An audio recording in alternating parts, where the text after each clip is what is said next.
New Orleans, Louisiana, the Crescent City, the Big Easy. During Mardi Gras, the definitive party town where revelers annually set records for alcohol consumption.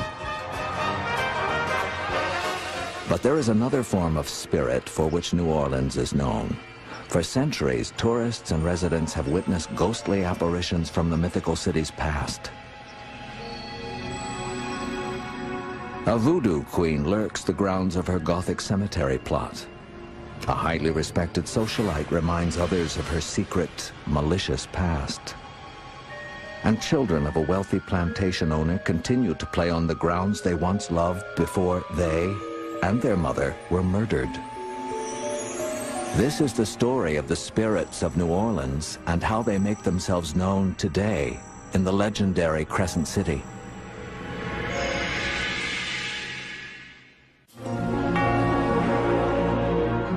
Stories of the supernatural, fact or fiction.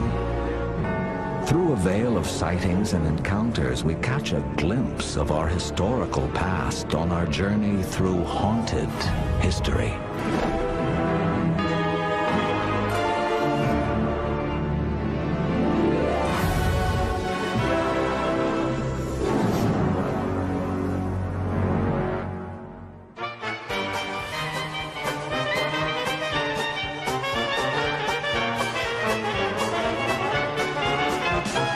New Orleans, Louisiana is a city of striking contrasts. Its reputation for Bourbon Street jazz and French Quarter celebrations is balanced by the stately Southern tradition exhibited by nearby plantations. Not surprisingly, contrast is reflected in the city's history as well. New Orleans is not the kind of city that's a typical American city. For instance, it was primarily Catholic, primarily French and Spanish, with a large admixture of Afro-American, African influences. The influences of French and Spanish explorers and the African slaves they brought with them blend together in a cultural mix that is truly unique in the United States. But where there is cultural diversity, there is also conflict. And where there is conflict, there is often untimely death. Many believe that conflict has much to do with the spirits from the past that continue to haunt the Big Easy. You have to realize that New Orleans had the highest mortality rate in North America up until 1900, when that much death and havoc are in an area that was born out of chaos, crime, corruption, like this city is known for. And that's always going to leave some sort of residual negativity or residual spirits. In the early 1800s, New Orleans landowners and socialites depended heavily on slave labor. Both male and female slaves were used for strenuous duties in the cotton fields, as well as more refined duties as domestic servants in the homes of the city's upper class. Despite all the hardships suffered by slaves in the early 1800s, none can compare to what happened in this building on Royal Street in the city's French Quarter. The structure was once the scene of despicable horrors performed by a prominent member of the city's social elite. In 1834, the Royal Street home belonged to Madame Delphine McCarty Lalaurie. A sophisticated society belle, Madame Lalaurie was known throughout the city for her lavish entertainments and grand balls. Madame Lalaurie was married to a physician, Dr. Leonard Louis Nicholas Lalaurie, also a highly respected member of the community. Together, they lived the luxurious lifestyle of Southern aristocrats.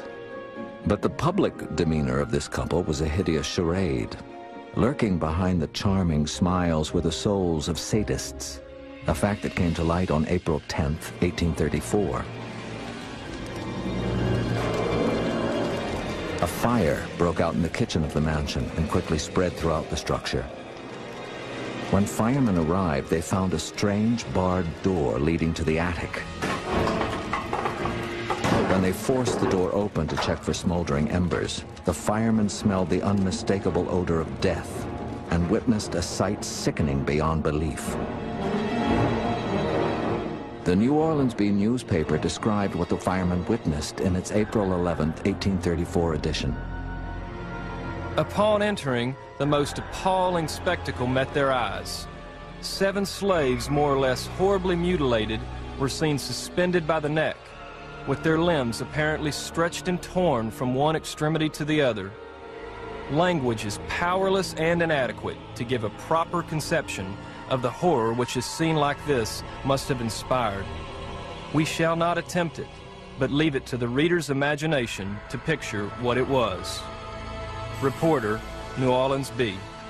I would imagine the best way to describe it would be Frankenstein experiments, where limbs had been broken and reset in strange angles, amputations, skin grafting, just really bizarre kinds of medical experiments. Word of the atrocities quickly spread. The savagery of Madame Lalaurie and her physician husband was simply too much for the community to bear. The people who lived here were aghast that something of this nature would happen. A lynch party evolved, and she and her husband escaped by the skin of their teeth, so to speak, being pursued by a mob who was ready to hang them for their transgressions. Madame Lalaurie and her husband were never seen again. Some believe they moved to northern Louisiana. Others heard that the couple immigrated to France. The Lalaurie mansion went through a series of new owners. In the late 1800s, during renovation of the house, workmen tearing up floorboards apparently found several human skeletons, the remains of other slaves whose demise had been hidden from the public for years. Many of the mansion's new owners and their employees reported frightening incidents they could only associate with the spirits of the Madame herself and the slaves that she and her husband brutalized.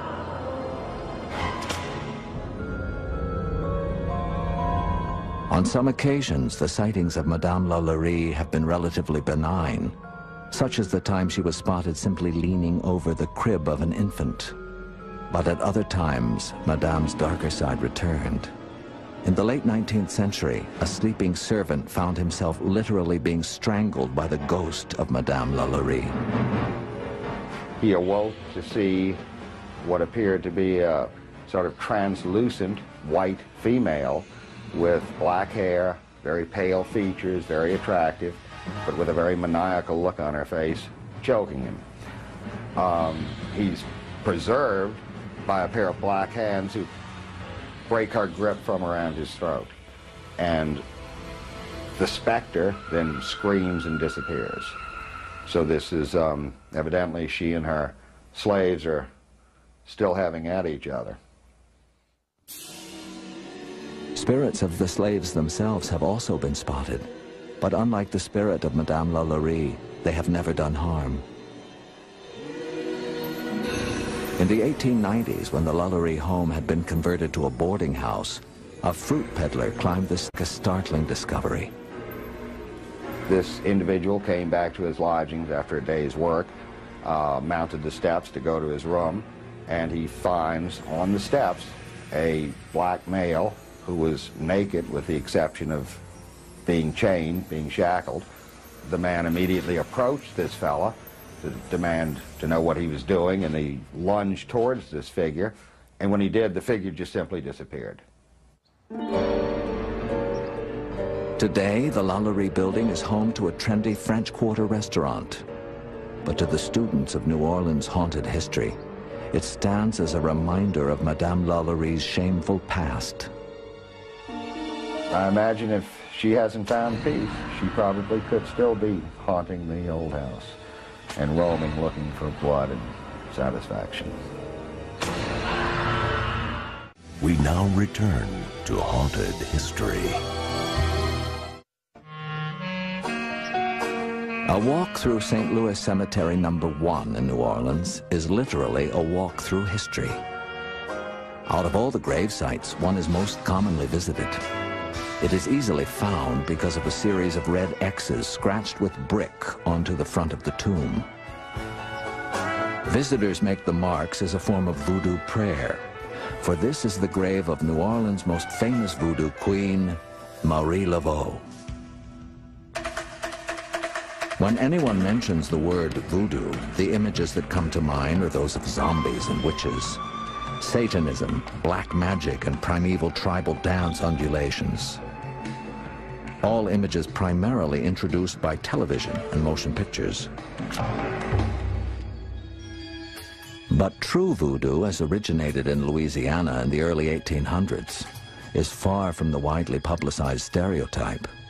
In fact, voodoo is first and foremost a religion, an unusual mixture of traditional African beliefs and Roman Catholicism. It was facilitated because the voodooists and others who practiced traditional African religions saw many similarities between the voodoo gods and the Catholic saints. And it was forbidden for the African ancestors to practice their own religion. So under the guise of practicing Roman Catholicism, they practiced or worshipped a voodoo god.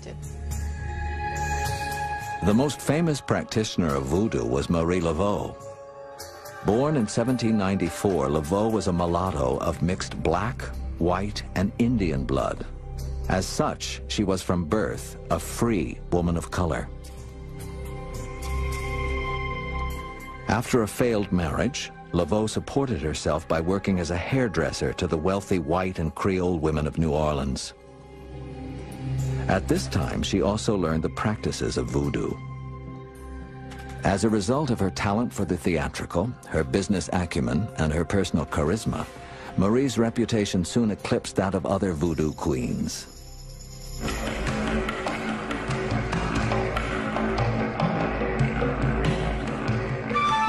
Under Marie Laveau's guidance, voodoo rituals held at Lake Pontchartrain became huge spectacles, particularly the ritual held every year on June 24th, St. John's Eve.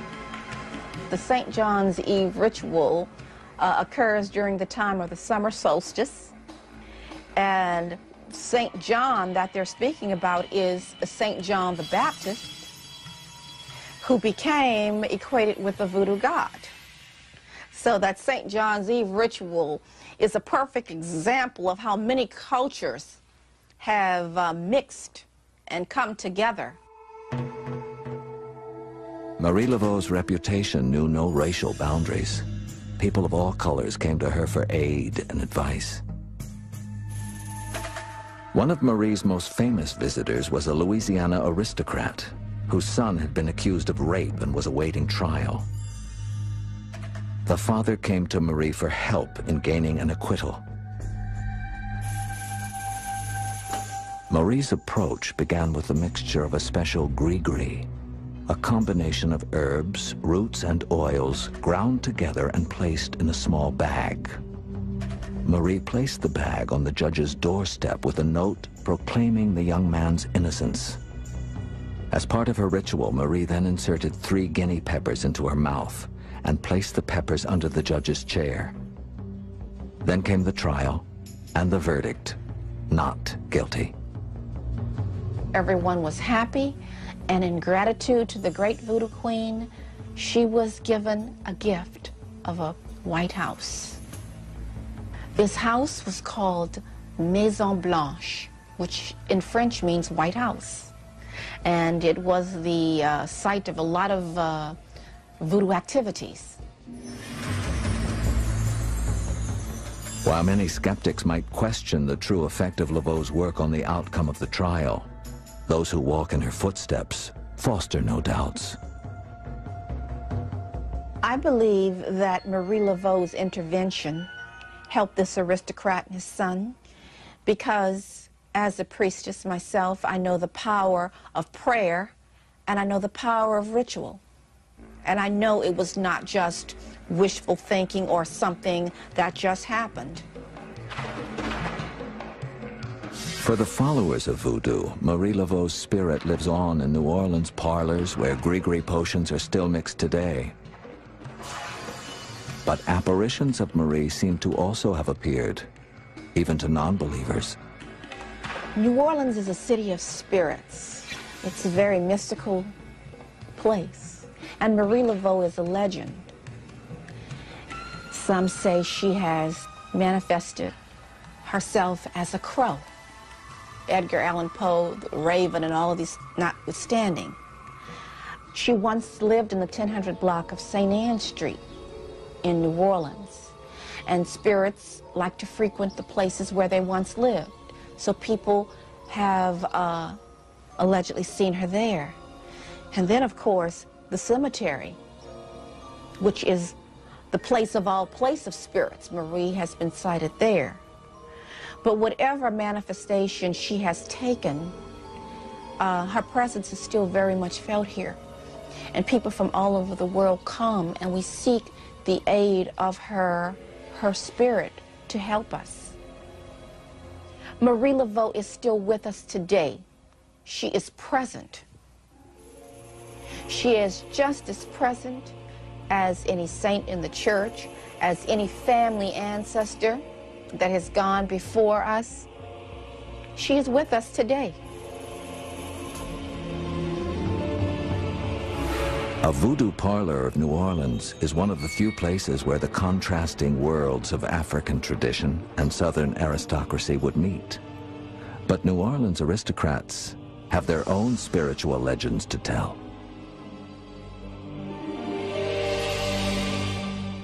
We now return to haunted history.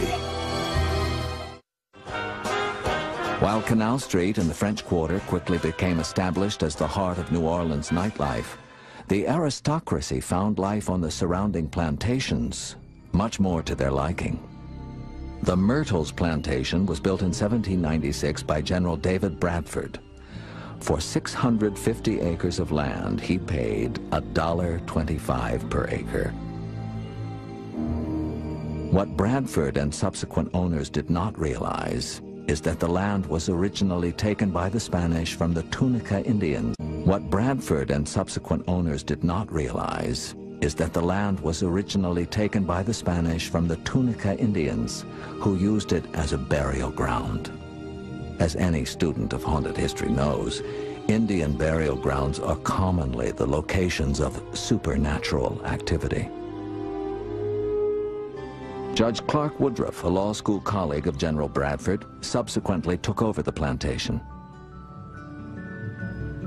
Woodruff, at age 35, married Bradford's daughter, Sarah Matilda, who was only 14. Together, according to plantation historians, they had 3 daughters, Mary, Jane, and Octavia. As was the custom at this time, domestic servants handled many of the household chores on a plantation. One particular slave girl handled the duties for the Woodruff family. Chloe was her name, and Chloe was a nanny over the children. So whatever they needed, she would have took care of them. It's also believed that later something was going on with Chloe and Judge Woodruff, that he took her on as a mistress. As a domestic servant, Chloe was in a key position to learn information that would affect other slaves on the property. She frequently eavesdropped on Judge Woodruff's conversations, letting other slaves know about pending sales or trades that might break up their families. But then, a disaster. Chloe was caught, and her punishment was severe. One of her ears was cut off. From that day on, Chloe always wore a scarf that covered her wound. Out of fear of banishment from her prestigious household position, Chloe developed a plan. In the privacy of the plantation kitchen, Chloe boiled the leaves of an oleander plant which grew on the plantation grounds. The boiling process produced a poisonous liquid similar to arsenic. Chloe then mixed the liquid into the batter for a birthday cake she was preparing for one of the children. But her goal was not murder. We feel that her intention with the oleander was to make the children sick, along with their mother, already knowing what was wrong, she would be able to come in, take care of them, prove to them that she was the one to still manage the household and take care of the children, and she would not be sent to the fields.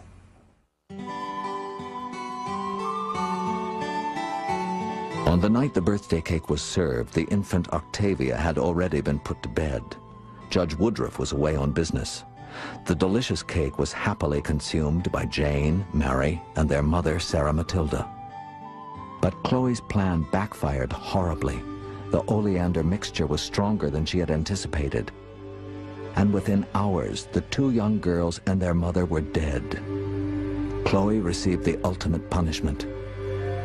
After Chloe confessed to the poisoning, she was killed.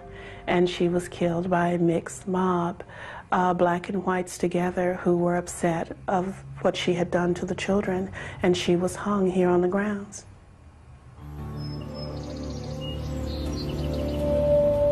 Today, Myrtle's plantation has been restored as a bed and breakfast establishment.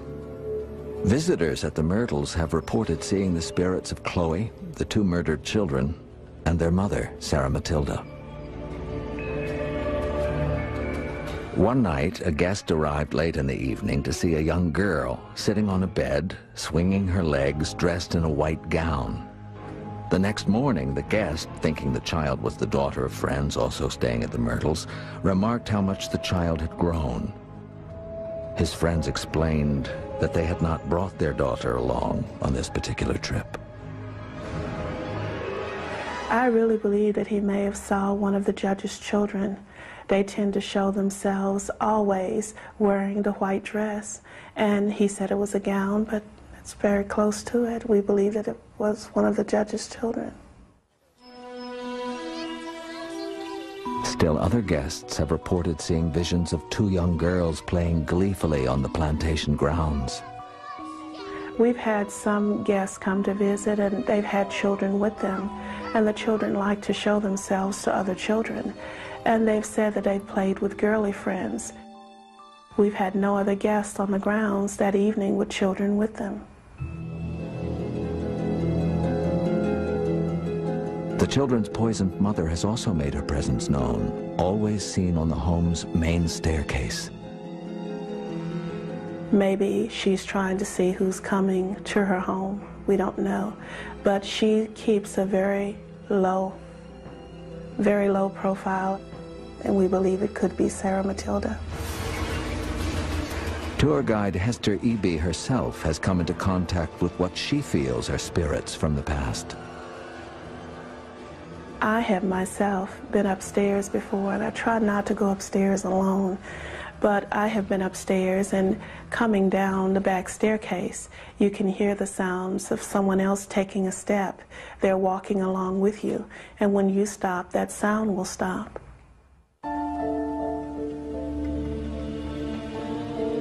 For the Myrtles plantation, the sadness of a family's tragedy over a century ago continues to be felt today. It was a sad time in a lot of ways, and because the Myrtles is on top of Indian burial ground, adds to some things. But people were killed violently sometimes, and things happened here. And those things you can't do anything about. And sometimes they want to let you know that they're still here. And they do it very well here.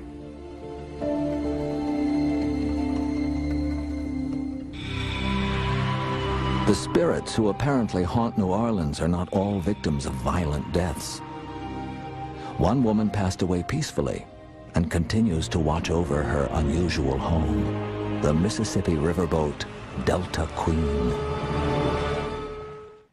We now return to haunted history.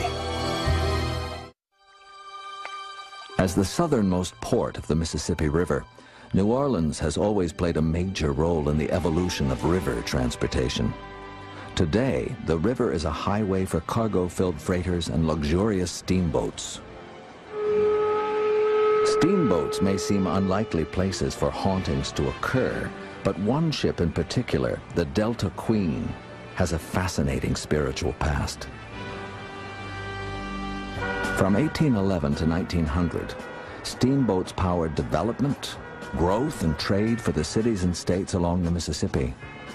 But by the end of the 19th century, the ships had all but vanished. River transport had lost out to the more reliable railroad.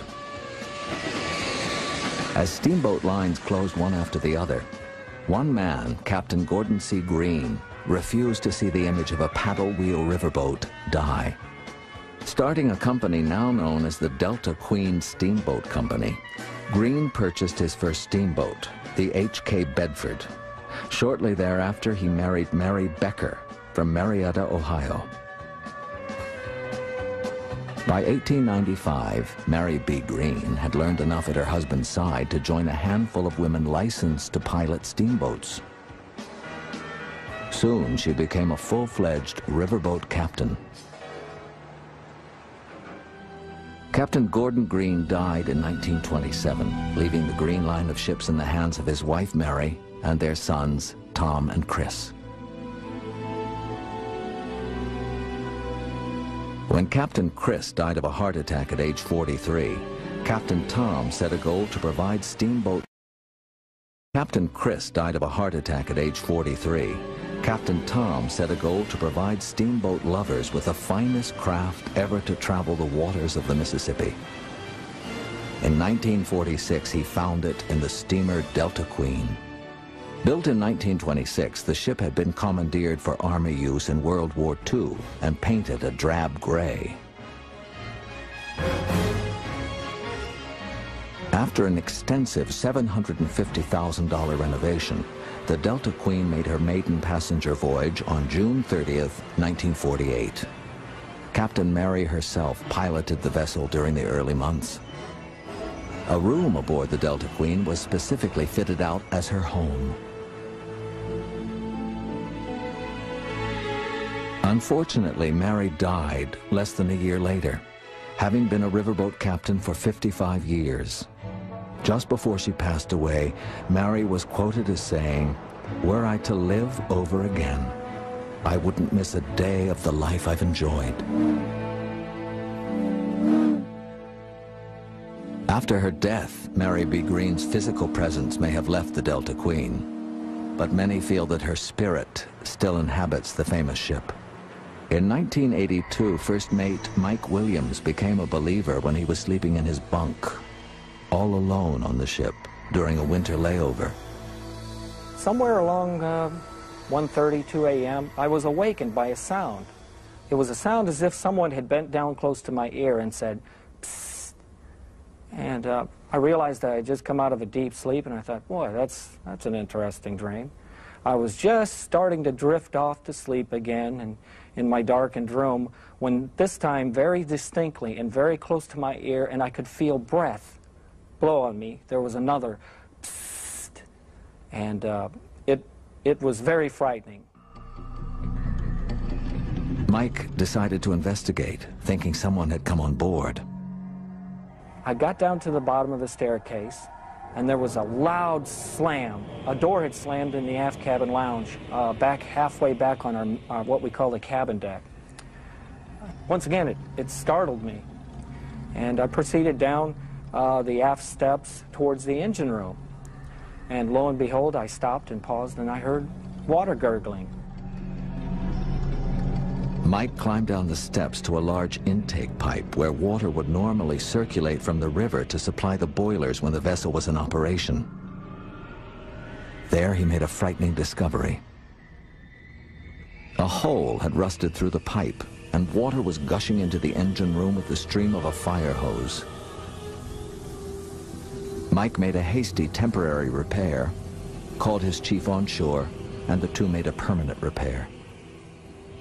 Now, had I not been awakened by whoever or whatever and not discovered this, there's a good chance the Delta Queen would have filled with water and sunk. I'm convinced that there's a benevolent, gentle old lady who keeps an eye out over the boat. I'm sure it's Captain Mary Greene. This was not to be the only time Mike Williams would be touched by the spirit of Mary Greene. On another occasion, as the ship was underway in the middle of the night, Mike received a phone call in his cabin from a young woman named Myra Fruget, who had just started working in the ship's purser's office.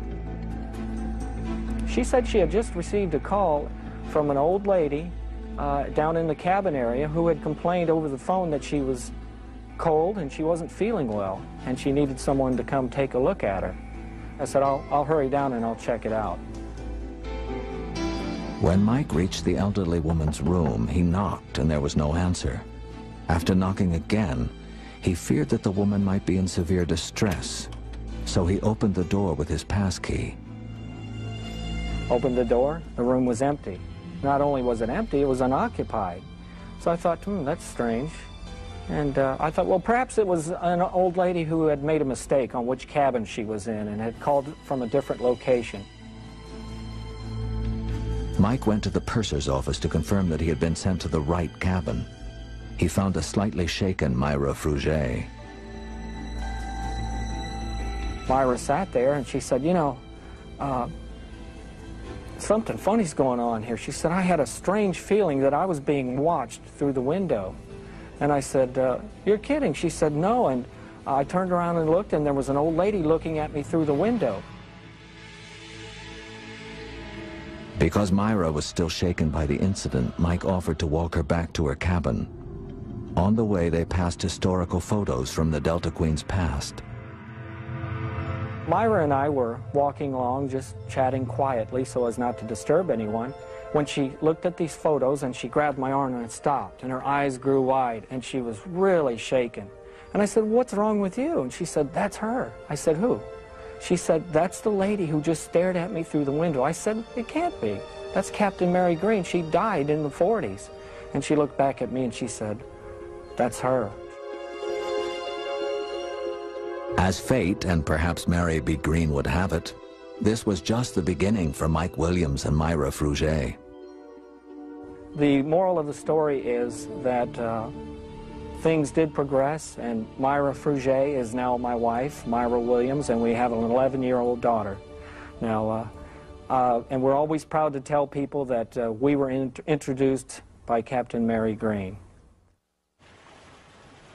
Although Mike Williams is certain that the spirit of Mary B. Green still watches over the Delta Queen, he has never himself seen apparitions of Mary. Others, however, have.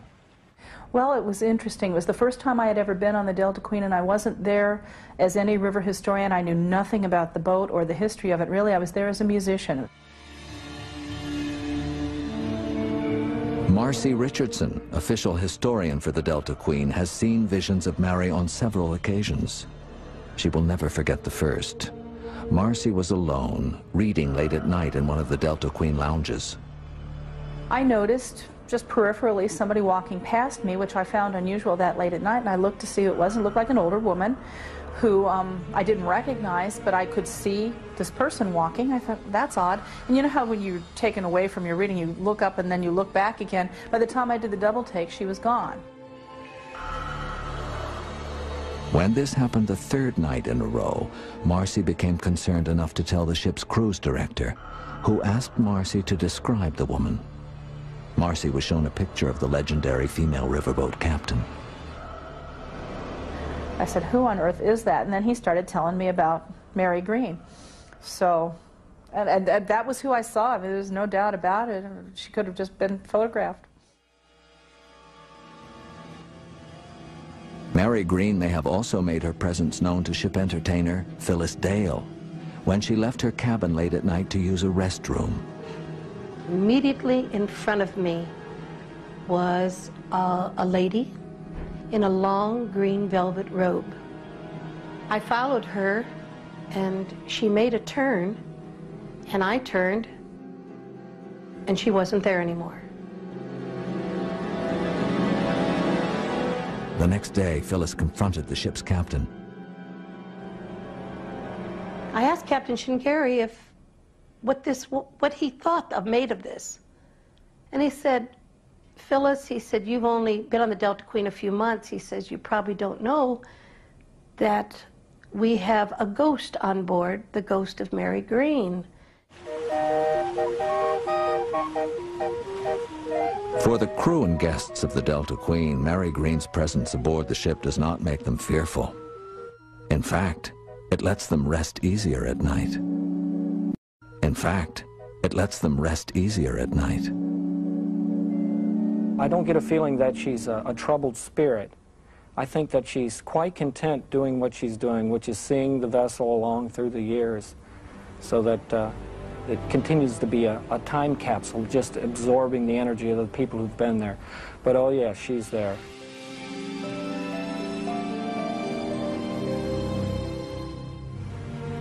From Mississippi riverboats to stately plantations, New Orleans spirits apparently refuse to leave their beloved homes. But none of the legends can compare to incidents witnessed still to this day at a French Quarter theater called Le Petit. We now return to haunted history. Historians and non-historians alike would acknowledge that all of New Orleans is a form of theater. From the Mardi Gras kings and queens who annually don garish costumes, to the average tourist on Bourbon Street who suddenly undergoes a change of personality, life in New Orleans is filled with laughter and tears, comedy and tragedy. In short, a sense of theater. One venue in the French Quarter serves as an eloquent historical metaphor for the contrast of emotion that defines New Orleans. It also may provide a glimpse into the supernatural.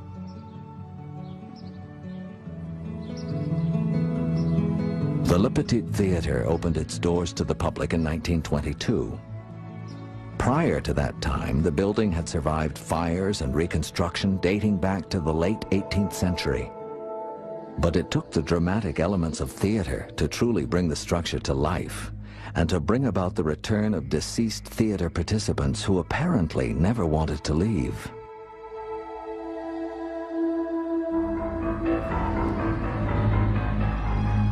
From actresses to carpenters to the ghosts of children roaming the attic, the theater has truly been a circus of ghost-like activity.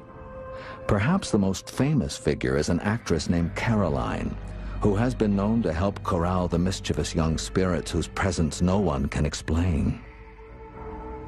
But Caroline's was a sorrowful fate. While wearing a wedding dress for the role of a new bride, romance turned to tragedy. Caroline seemed to be a beautiful young actress.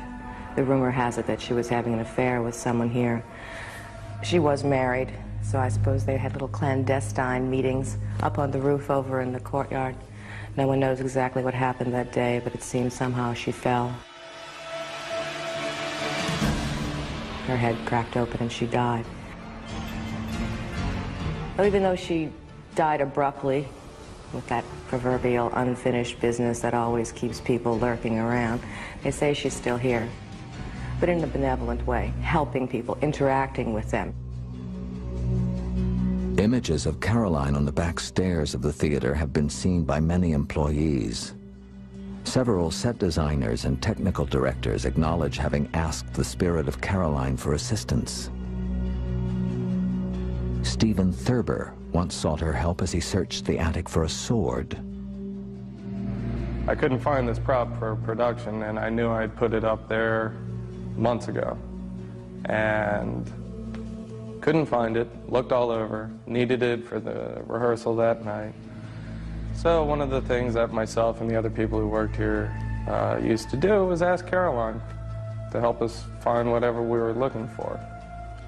And then in this one instance, I just walked back upstairs, and there was the sword sitting in plain view, right where it wasn't there before. So as corny as it sounds, I grabbed the sword, thanked Caroline, and walked downstairs. Caroline was not the only actress to meet her demise at the Le Petit. Not to be upstaged, another thespian met her doom in an even more dramatic fashion. It seems that this woman wanted the part very, very badly. She thought she was getting the part. She was promised the part. Rumor also has that she was sleeping with the director for the part. I know that stuff doesn't really go up, but she was sleeping with the director and was promised, and she still did not get the part. she hung herself on the grand drape, which would have been to show everyone, I suppose, how disgruntled, to say the least, that she was. They say when you get next to that drape that it is very cold and icy. Hairs will stand up on edge, and that's been witnessed and felt by many people here as well. On the less traumatic side, there is also the ghost of Sigmund, a former carpenter at the theater who still considers backstage his home. Sigmund died years ago, but many continue to see him in the form of shadows, still performing his duties, and occasionally a few pranks. This is a family of ghosts here, just like a family at home, everybody with their own little peculiarities. He seems to like to mess with the lights during performances or move the curtains down when they're not supposed to, escape with props when they're needed for the very next scene. So he's a prankster, he's a poltergeist, and he hangs around for that purpose. Probably try to get even for some of his past experiences here, or lack of raises, or whatever one might linger around for. The family of ghosts at La Petite also includes the specter of a strange figure often seen sitting alone in the balcony. He always appears in whiteface, wearing a top hat, and no one quite knows who he could be. But none of the supernatural entities inhabiting the theater have affected any human being more dramatically than one encountered by Stephen Thurber. It happened one evening when he and two associates were walking through the library of the theater toward a door leading to the dressing rooms. Something told me not to open that door, so I told that to the other two gentlemen I was with. And they asked why, and I said, I don't know, just do not open that door, and they did anyway. And when they opened the door, all I could see was a large figure in puffy sleeves or an old-time shirt came charging at me. And next thing I know, I'm on the ground with my lip split open. And the two gentlemen said that something just ran right through me and kept going. So I quickly ran out the building after that. Few visitors to New Orleans have had, or ever will have, an experience like that of Stephen Thurber.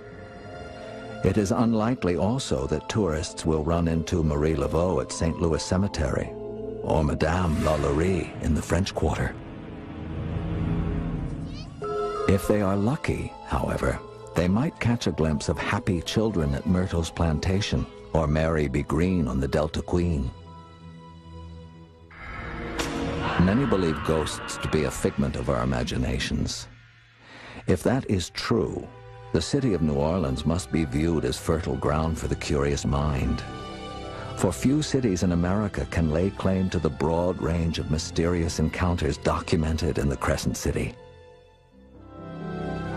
Do you believe in ghosts? If not, perhaps you need to walk down Bourbon Street and analyze the apparitions you see. Are they the result of the spirits in your drink? Or are they proof that spirits from another time really do exist in a place called the Big Easy?